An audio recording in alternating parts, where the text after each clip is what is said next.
할렐루야. 예배드린 성도님들, 여러분 가운데 하나님의 은혜와 자비와 풍성함이 여러분 가운데 넘치시기를 바라고, 기도하는 것마다 응답되어 하나님께 영광이 되는 여러분의 삶과 가정이 되시기를 주님의 이름으로 축복합니다. 어제 토요일 날 어떻게 보내셨는지요? 우리 모두는 공통적으로 참 기분 좋은 토요일을 보낸 것 같습니다. 오늘 아시안게임이 끝나는 것으로 알고 있는데요, 어제 야구도 축구도 금메달을 따면서 피날레를 장식하는 걸 보고 참으로 저녁에 기쁘고 행복했습니다. 어제 저녁 축구를 보면서요, 우리나라가 그만 전반 시작 2분 전에 한 골을 이렇게 먹히는 바람에 참 어려운 경기가 되지 않겠나 막 마음 졸이면서 운동 경기를 봤는데요, 2대1로 역전승을 했습니다. 그런데 그 2분 뒤에 골을 넣은 다음에 90여 분 동안 그 골을 지키는 데 있어서 참 사력을 다하는 성도들을 보고 참 수고가 많다, 너무나 힘들겠구나, 그거를 보면서 오늘 이 말씀과 매칭이 되었어요. 우리가 정말 하나님의 선한 일꾼으로서 이 직분을 끝까지 지킨다는 것, 주님이 재림하는 순간까지 이 신앙을 굳게 붙들고 믿음을 변질시키지 않는 지키는 것, 참 힘든 일이구나. 저렇게 90분 동안 사력을 다해서 뛰는 선수들을 보고 우리의 신앙도 이렇게 뛰어다녀야겠구나, 이런 생각을 해보게 되었습니다. 믿음의 선한 싸움을 사는 좋은 일꾼, 이런 제목으로 오늘 말씀을 나누게 되는데요, 성도님들, 10월에 교회에 무슨 큰 행사가 있나요? 광고해드린 대로 임직식이 있습니다.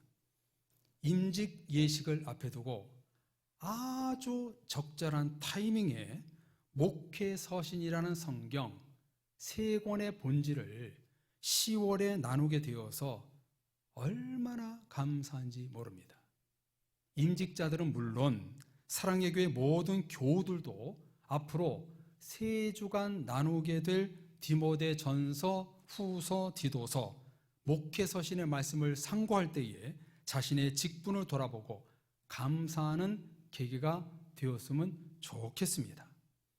디모데 전서라고 해서 저자는 디모데가 아닙니다. 디모데서는 사도 바울이 썼고요, 수신자가 디모데였기에 이렇게 성경에 제목이 붙어 있습니다. 디모데가 누굽니까? 성경에 보면 바울을 만나기 전부터 사도행전 16장 2절에 모든 이들에게 칭찬받는 자였다, 이렇게 성경은 쓰고 있습니다.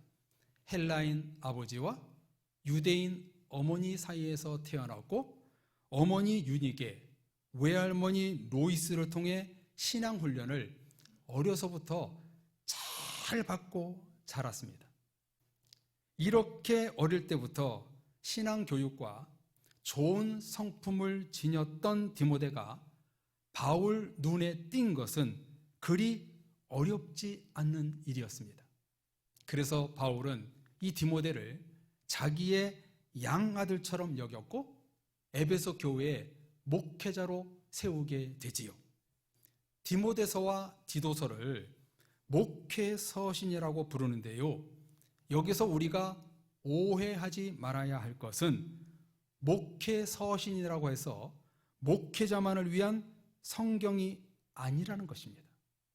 교회는 목회자 혼자 목회하는 것이 아닙니다. 성도님들과 함께 오직 하나님의 나라와 의를 꿈꾸며 같이 동력하는 것입니다.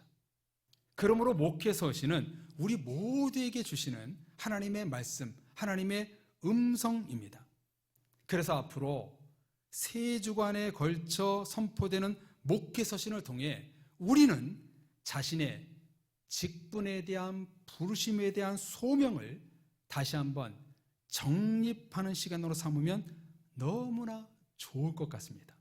성도님들, 그리해 주시겠습니까? 성경 순서는요, 디모데 전서, 후서, 디도서 이렇게 되어 있는데요. 쓰여진 연대기 순으로는 디모데 전서, 디도서, 디모데 후서 순으로 쓰여졌습니다. 유대 역사학자 유세비우스에 따르면 사도 바울은 1차 로마 감옥에서 풀려났다가 2차 다시 두 번째 갇혔을 때 순교한 것으로 보고됩니다. 주후 68년경 그 악독한 네로 황제에게 죽임을 당했다는 것에 의견 일치를 이룹니다.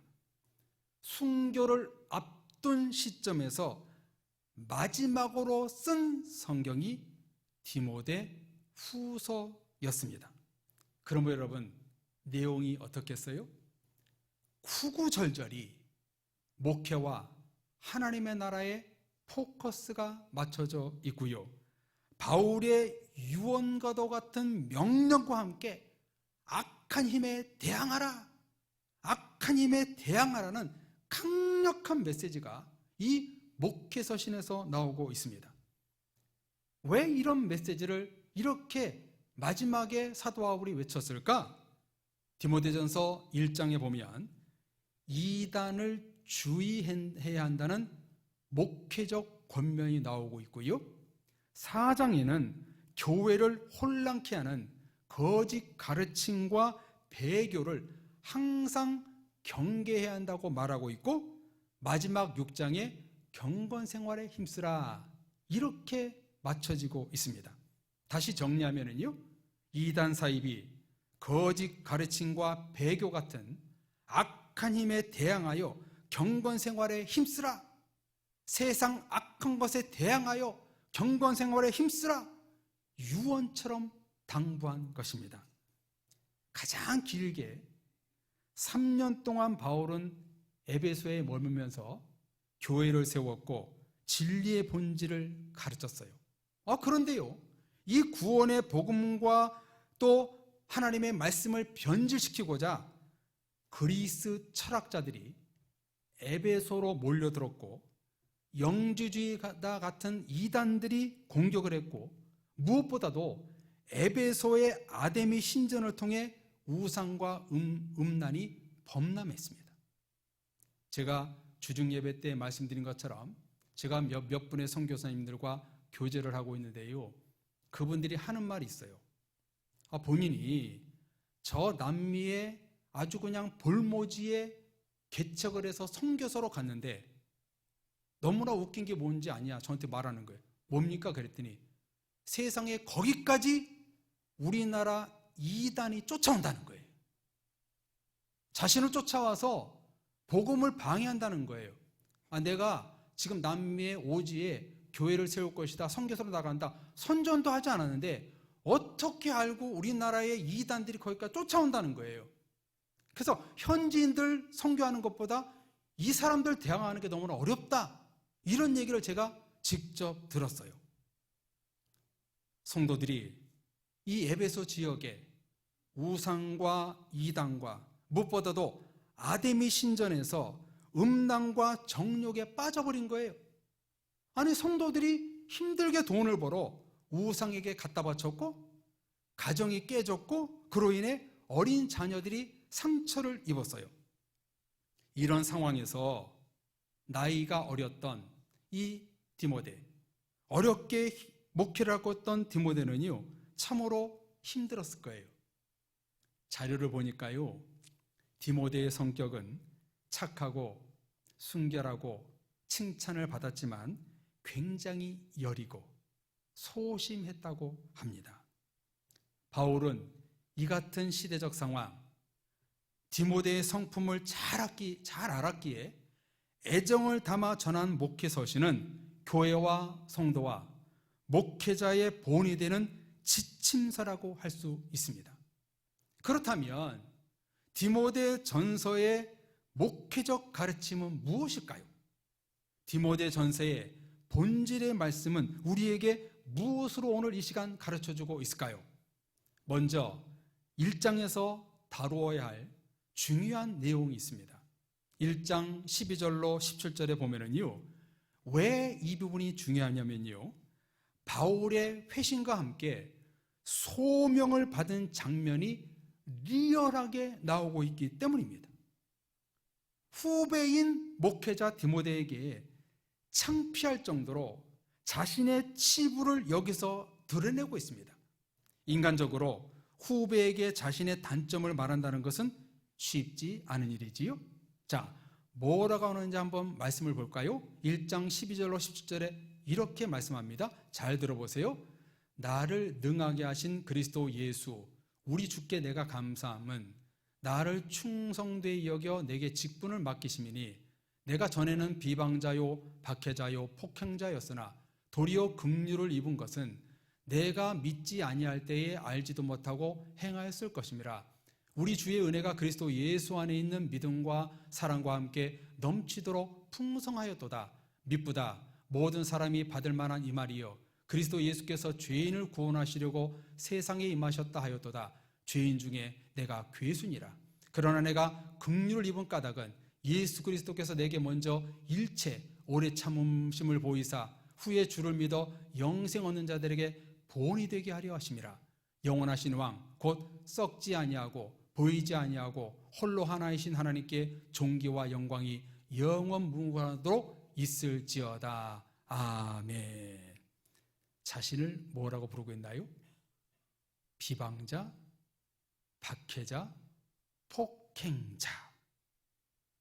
다메섹 도상에서 예수님을 만나기 전 자신의 모습과 치부를 당시 가장 악한 자들로 대표되는 사람들을 비유하여 내가 바로 그런 사람이었다. 내가 바로 그런 사람이었다. 지금 이렇게 말하는 거예요. 그러면서 덧붙이기를 죄인 중에 내가 괴순이라. 성도님들, 자기 자신을 향해 이렇게 말하는 것이 쉬울까요? 쉽지 않은 일입니다. 정말 어려운 일입니다. 나의 약점과 나의 치부를 사람들에게 말한다는 것은 쉽지 않은 일이에요. 바울의 이런 모습은 예수님을 만나기 전 모습이었고 만난 후에는 어떻게 변했는가? 너무나 감사하게 충성된 직분을 예수님께서 나에게 맡기셨다.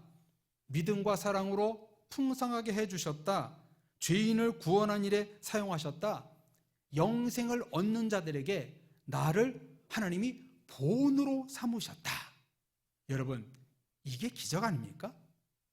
교회를 핍박하고 성도를 죽이고 옥에 가뒀던 사람이 믿음과 사랑으로 죄인을 구원하여 영생에 이르는 직분에 내가 본이 되었다. 여러분, 이것이 기적이지요. 땅의 사람에서 하늘 사람으로, 죄인에서 의인으로, 평신도에서 사도로 신분 변화가 일어난 것입니다. 성도님들, 왜 이렇게 바울은 목회 서신을 시작하는 1장 첫 부분에 자신의 이야기를 쓰고 있는 것일까요? 목회자 디모데와 오늘 말씀을 듣는 우리들에게 적용하고 싶은 것이 있는 거예요. 무엇을 적용하고 싶은가?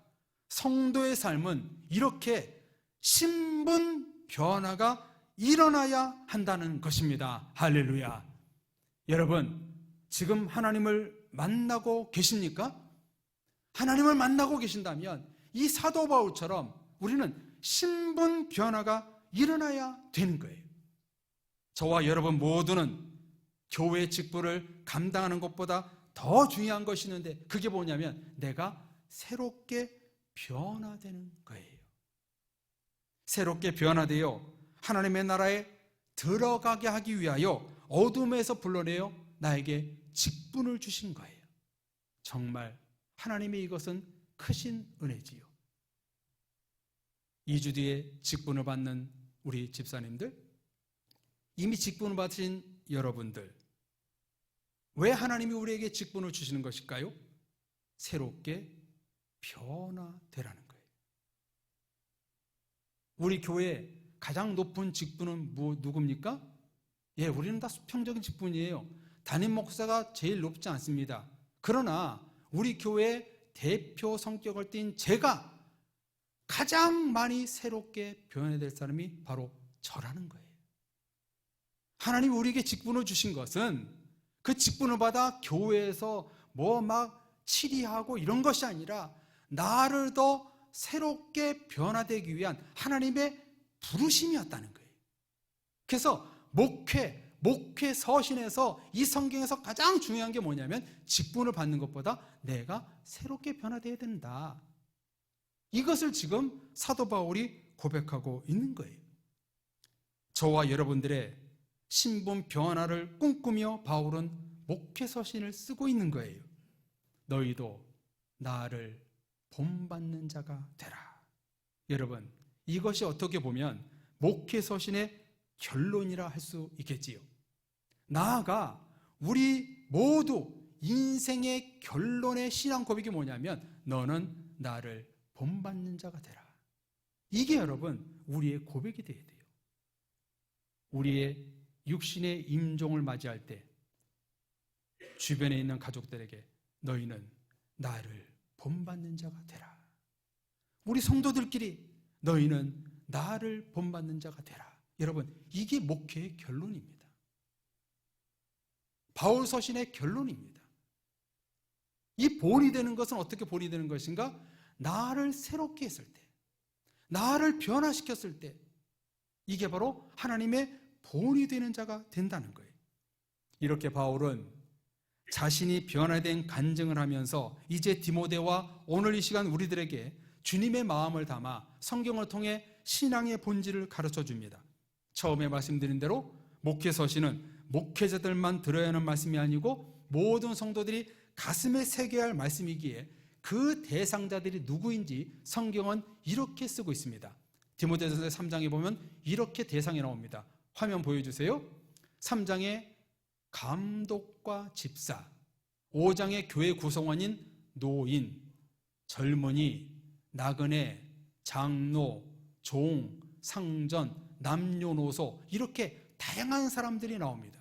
그러면서 6장에 경건 생활을 이들에게 가르치라. 이렇게 디모데전서의 목회 서신은 끝나고 있습니다. 이런 목회적 관점의 말씀은 왜 하는가? 교회가 부흥되고 세상적으로 잘 되기 위한 가르침이 결코 아닙니다. 이단과 거짓 가르침에 속지 말고 하나님 앞에 본이 되는 성도, 본이 되는 목사, 장로, 권사, 집사, 성도가 되기를, 새롭게 되기를 하는 마음으로 이 대상자들을 이 성경을 쓰고 있는 거예요. 그래서 바울은요 3장 마지막에, 디모데서 3장 마지막에 하나님의 교회요 진리의 기둥의 터 안에서 경건한 성도로 변화될 것을 주문하고 있습니다. 다시요, 진리의 기둥의 터가 있는 교회 안에서 너희는 말씀과 가르침으로 잘 훈련을 받으라. 이 6장까지 있는데 3장 정확히 중간에서 이런 결론으로 마치고 있어요. 여러분, 왜 교회의 말씀이 경건해서 중요한가요? 그 이유는 영지주의 이단과 거짓말하는 자들, 거짓 선지자들부터 자신을 지킬 수 있는 무기가 바로 뭐예요? 하나님의 말씀이라는 거예요.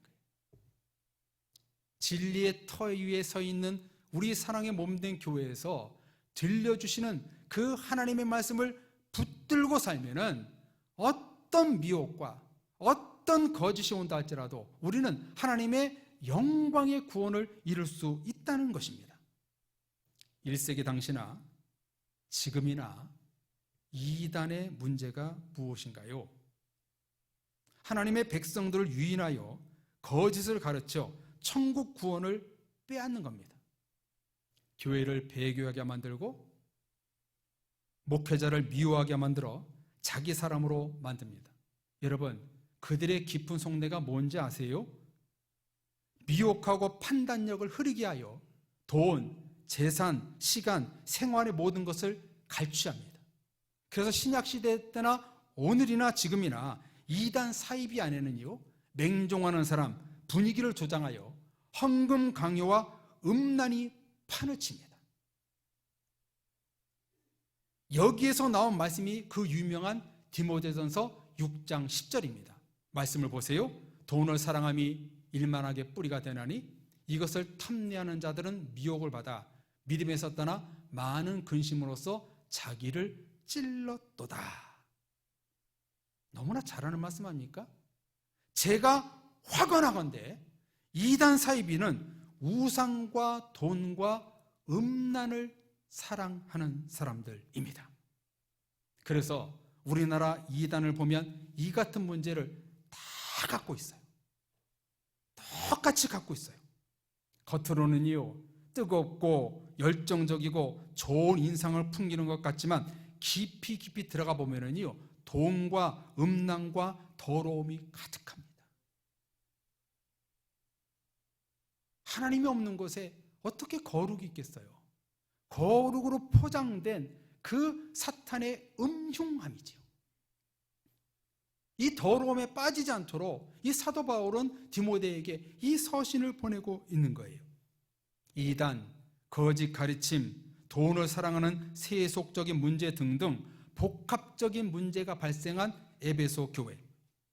목회자 디모데와 오늘 우리들에게 이젠 디모데 전서의 본질의 말씀 두 가지를 주십니다. 세속에 물들어버리고 교회를 배교하고 떠나는 세상, 저출산과 함께 교회가 부흥과 재정과 여러 가지 어려워지고 있는 오늘의 목회 상황에서 디모데 전서는 너무나 소중한 말씀 두 가지를 우리에게 주십니다. 첫째, 1장 18절 19절입니다. 이 말씀 우리 다 같이 한 목소리로 읽겠습니다. 아들 디모데야, 내가 내게 이 교훈으로서 명하노니 전에 너를 지도한 예언을 따라 그것으로 선한 싸움을 싸우며 믿음과 착한 양심을 가지라. 어떤 이들은 이 양심을 버렸고 그 믿음에 관하여는 파선하였느니라. 아멘. 이단에 빠지고 교회를 배교하고 하나님을 떠난 백성들을 뭐라고 표현하고 있냐면 양심을 버렸고 믿음에 관하여는 파선한 배와 같다. 산산조각처럼 부서진 배와 같다. 이렇게 표현합니다. 이런 상황 속에서 우리를 향해 첫 번째 주는 교훈이 무엇입니까? 선한 싸움을 싸우라. 믿음과 착한 양심을 가지라. 한번 따라서 고백해 볼까요? 선한 싸움을 싸우라. 믿음과 착한 양심을 가지라. 아멘. 그게 우리에게 주시는 첫 번째 본질의 말씀입니다. 선한 싸움이란 이단의 거짓 가르침과 교회의 참된 가르침, 겉사람과 속사람과의 싸움에서 승리하라는 겁니다. 정직과 거짓 사이에서 말씀으로 자신을 지키라는 것입니다. 믿음의 착한 양심이란 믿음은 주님을 향한 믿음이고요. 착한 양심은 내가 지금까지 느끼고 경험했던 하나님의 은혜들, 감동들, 기쁨, 감사를 버리지 말라는 거예요. 붙들고 살라는 거예요. 이 말씀이 너무나 중요해요. 마지막 6장에 한 번 더 이렇게 강조합니다. 6장 11절 12절 우리 같이 읽겠습니다. 오직 너 하나님의 사람아 이것들을 피하고 의와 경건과 믿음과 사랑과 인내와 온유를 따르며 믿음의 선한 싸움을 싸우라. 영생을 취하라. 이를 위하여 내가 부르심을 받았고 많은 증인 앞에서 선한 증언을 하였도다. 아멘. 여러분, 우리를 지금 뭐라고 부르고 있나요? 세상 사람아, 마귀 사람아 부르지 않고 오직 너 하나님의 사람아, 오직 너 예수님의 사람아, 이렇게 부르고 있어요. 우리가 정말 하나님의 사람이라면 이것들을 피하라고 했는데 이것들이 뭐예요? 바로 앞에 방금 말씀드린 6장 10절에 뭐가 나와요? 돈은 일만하게 뿌리다. 돈 같은 세상적인 것을 버리라는 거예요. 이것을 버리고 뭐라고 말씀합니까? 믿음의 선한 싸움을 싸우라. 그리고 영생을 취하라. 영생을 취하라가 이제 플러스가 되지요. 하나님의 말씀을 붙들고 믿음의 선한 싸움을 싸우고 그 다음에 영생을 취하라. 그래야 하나님의 나라에 들어갈 수 있다. 아주 애절하게 순교를 앞둔 사도 바울이 이렇게 강하게 얘기하고 있는 거예요. 성도님들, 우리는 세속적인 것들 정말 조심해야 됩니다. 정말 조심해야 됩니다. 주관적인 건지 모르겠는데요. 여러분 어떻게 생각하는지 모르겠습니다. 요즘 저도 일주일에 한 5명에서 10명 정도의 한국교회 목사님의 설교를 듣습니다. 여러분 어떻게 생각하시는지요? 주일날 예배를 드리는데 노타이로 설교를 해요. 노타이. 너무 자유로운 복장으로 설교를 하는 거예요. 목사님 그게 뭐 중요합니까? 어떤 교회는 그것이 너무나 좋아서 젊은이들이 많이 모인다고 해요. 저는요, 목회하기 전부터 그런 마음이었습니다. 아니, 우리가 중요한 사람을 만날 때, 윗사람에게 회의를 나갈 때 항상 넥타이를 메고 항상 보고를 하는데 어찌 하나님 앞에 예배를 드리는 사람들이 정말 아무렇게나 입고 예배를 드리는지. 저는 이건 보수적이라고 할 수 있겠죠. 뭘 그럴 수 있겠지요. 근데 저는요, 용납이 안 돼요. 여러분, 제가 우리 원로 목사님의 뒤를 이어 목회하면서 제가 덥든 춥든 올여름에 35도가 넘었지 않습니까? 제가 외투를 벗고 짧은 팔 입고 넥타이 메고 설교한 본 적 있으세요? 아마 없으실 거예요. 딱 정복을 입고 더워도 땀이 뻘뻘 나도 항상 정복을 입고 아마 예배드리고 설교했던 것을 기억하실 거예요. 여러분들, 우리는 무엇입니까? 세속적인 것들을 피해야 됩니다. 물론 노타이 하는 것이 세속적이고 뭐 그런 것이라고 이렇게 말할 수는 없겠지만 말이지요. 우리는요, 교회의 세속적인 것을 침투하는 것을 우리는 경계해야 됩니다. 참 무서운 세상이 다가오고 있습니다. 왜 그럴까 제가 묵상해 봤어요. 젊으신 분들 위주로, 아니 목사님 다른 교회는 그렇게 하는데 왜 우리 교회는 그렇게 안 합니까? 그렇게 하는 거예요, 말을. 그렇다고 우리 교회에 저한테 그렇게 말씀하시는 분은 없어요. 그런 교회가 자꾸 그렇게 세상 것을 요구하니까 목사님이 자꾸 따라가는 거예요. 성도들이 좋아하는 모습으로 따라가는 거예요. 그래서 저는 지조를 갖고 절대적으로 세속적인 것을 타파해야겠다. 그런 일념으로 지금 항상 주 앞에 예배드리고 있어요. 뭐라고 말씀합니까? 이것들을 피하라. 돈과 같은 세속적인 것을 피하라. 그리고 믿음의 선한 싸움을 싸우라. 그리고 영생을 취하라. 이게 바로 이 시대의 하나님의 그리스도의 좋은 일꾼의 직분자의 모습이라는 거예요. 사랑의 가족 여러분, 우리는 십자가의 구원, 천국 백성이라는 신분을 끝까지 지켜야 됩니다. 우리 축구 선수들이 금메달을 딴 것처럼 끝까지 사력을 다해야 됩니다. 나의 믿음을 흔들려는 악한 것들을 피하고 믿음의 선한 싸움을 싸워 영생을 취하는 성도 우리 모두가 되어야 될 줄로 믿습니다. 이게 바로 첫 번째 본질의 말씀이고요. 두 번째, 디모데전서에서 주시는 본질의 말씀은 여러분과 같이 읽은 4장 6절에서 16절 말씀인데요. 말씀을 읽었기에 제가 간략하게 중요한 부분만 짚어드리겠습니다. 이 말씀의 핵심은 뭐냐? 여러분이 성경책에 보면 제목이 이렇게 쓰여 있을 거예요. 그리스도 예수의 좋은 일꾼, 이렇게 써 있을 거예요. 여러분, 좋은 일꾼이란 어떤 성도인지 한번 이 화면을 보십시오. 세상의 좋은 일꾼은요, 뭐 영어 잘하고 능력 많고 뭐 기업의 이윤을 창출하는 그런 사람들을 바로 좋은 일꾼이라고 부르는데, 성경은 뭐라고 말하는지 보십시오.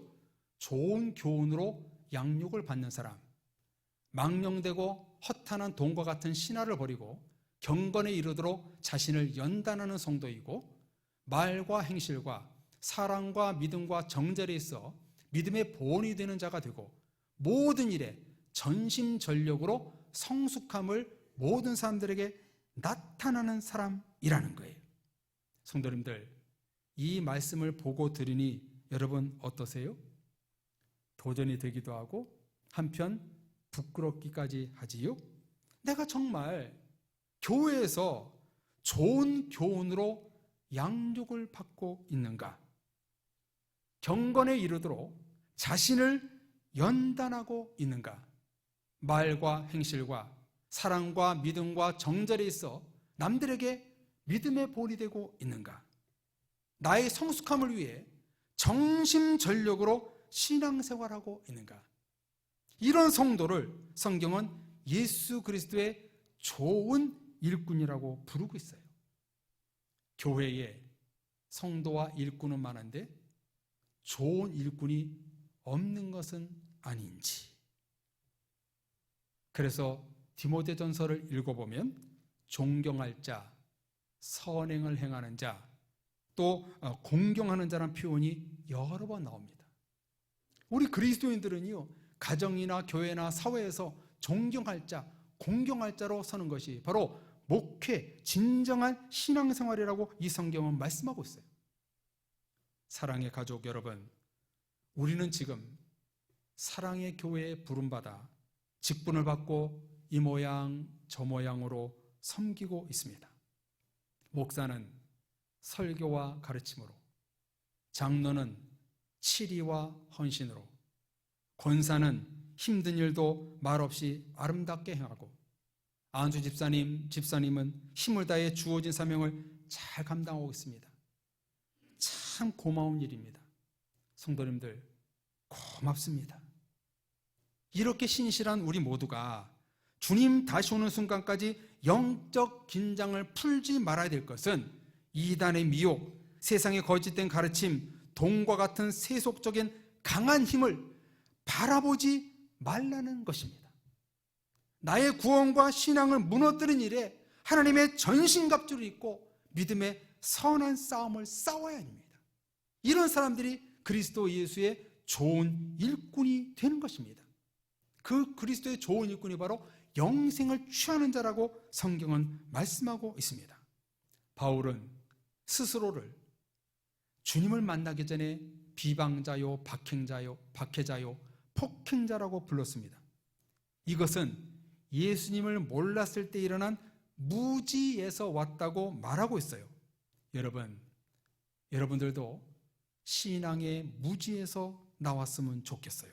아니, 알면서 하나님의 좋은 일꾼이 되는 것이 무엇인지 알면서 자신이 만들어 놓은 그 기준선을 넘지 못하는 신앙인이 참 많은 것 같아요. 여러분의 기준선을 깨뜨리십시오. 그 기준선을 깨뜨리고 넘어가지 않으면요, 하나님의 좋은 일꾼이 될 수 없는 거예요. 하나님은 저와 여러분 모두가 이 신앙에 자신의 무지의 선을 넘어서 믿음의 선한 싸움을 싸워 그리스도의 좋은 일꾼으로 거듭나 영생을 취하는 성도가 되기를 하나님은 간절히 원하십니다. 이 은혜가 사랑의 교회 모든 성도인들이 있기를 주님의 이름으로 축원합니다. 마지막 말씀을, 결론을 4장 16절로 내리고 싶습니다. 4장 16절 우리 같이 말씀 읽겠습니다. 내가 내 자신과 가르침을 살펴 이 일을 계속하라. 이것을 행함으로 내 자신과 내게 듣는 자를 구원하리라. 아멘. 뭐라고 말씀합니까? 이 일을 계속하라. 그리스도의 일꾼으로 나에게 주어진 하나님의 일을 계속하라. 그래야 네가 구원하리라, 구원받으리라, 이렇게 말씀합니다. 여러분, 하나님이 주신 여러분의 하늘 직분을 여러분 계속하십시오. 이 일을 하십시오. 그 일은요, 교회에서 막 허드렛 일을 하는 그런 뜻이 아니에요. 무슨 말씀이에요? 세속에 물든 모든 것들과 싸워라, 피하라, 그리고 영생을 취하라, 믿음의 선한 싸움을 싸우라. 이게 바로 믿음의 선한 싸움을 하는 좋은 일꾼이 되는 거예요. 이 일을 계속하라, 이 말씀을 붙들고 여러분 하나님의 좋은 일꾼이 되어 믿음의 선한 싸움을 싸워 영생을 취하여 저 하나님의 나라에 들어갈 수 있는 우리 모두가 되기를 간절히 기원합니다. 우리 같이 찬양하겠습니다. 주가 일하시네, 주가 일하시네, 이 찬양을 부를 텐데요. 하나님, 여러분 하나님을 신뢰하시지요? 하나님을 믿고 계시지요? 그렇다면 그분과 함께 하나님의 파트너가 되어야 돼요. 예수님의 좋은 일꾼이요 파트너가 되는 거예요. 그래서 내가 이 찬양 부르면서 하나님 나에게 일하시고 나도 하나님의 일을 하겠습니다. 하나님의 일을 잘 감당하는 내가 되어서 내가 주님의 좋은 일꾼이 되어 하나님 나라와 의를 위해서 쓰임받는 내가 되겠습니다. 우리 찬양하며 결단의 기도하겠습니다.